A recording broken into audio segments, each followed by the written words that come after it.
Are we truly in the new covenant? Many of us were raised to believe that we are already living in the new covenant described in Jeremiah 31:31-34 and repeated in Hebrews 8. But have we actually seen all the conditions of that covenant fulfilled?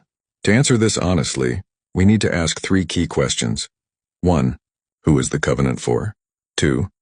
What are the signs or markers of the covenant? 3. Have those signs come to pass? 1. Who is the new covenant for? The Bible is very clear about the intended recipients of the new covenant. In Jeremiah 31:31, God declares, "Behold, the days are coming, declares the Lord, when I will make a new covenant with the house of Israel and the house of Judah."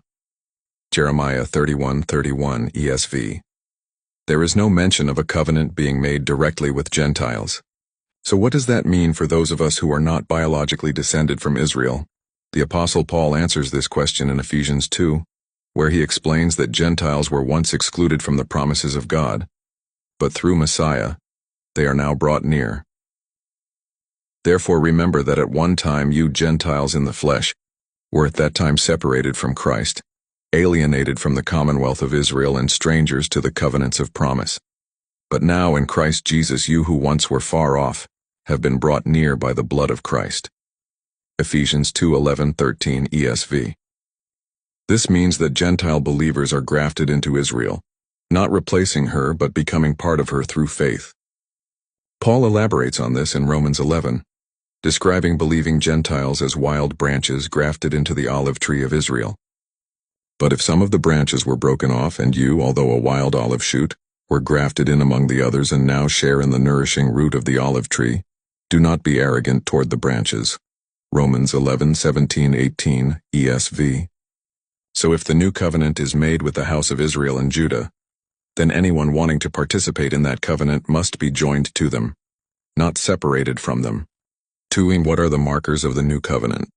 The new covenant is defined by several distinct promises. Let's look at them directly.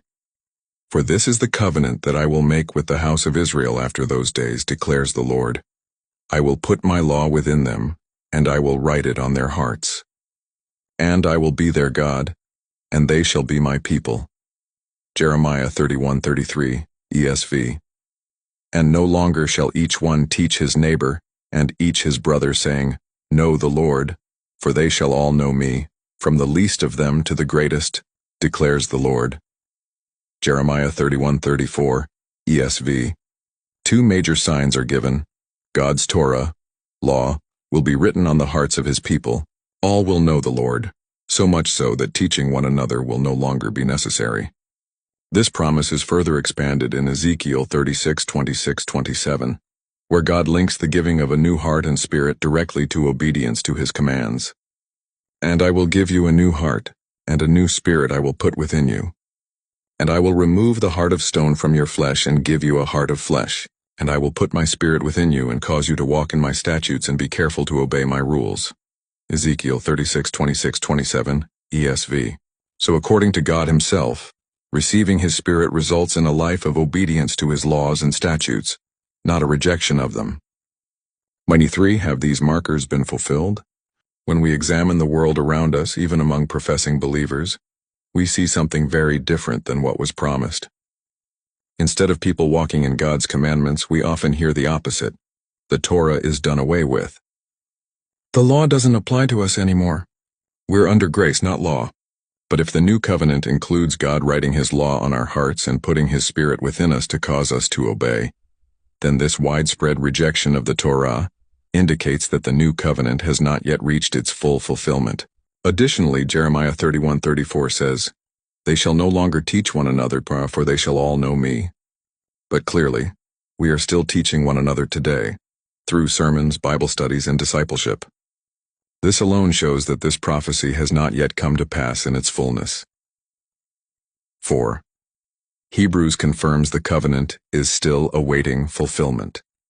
Some may argue that the new covenant was fully established at the death and resurrection of Christ. However, the book of Hebrews, written after these events, quotes Jeremiah 31 and speaks of the covenant in future terms.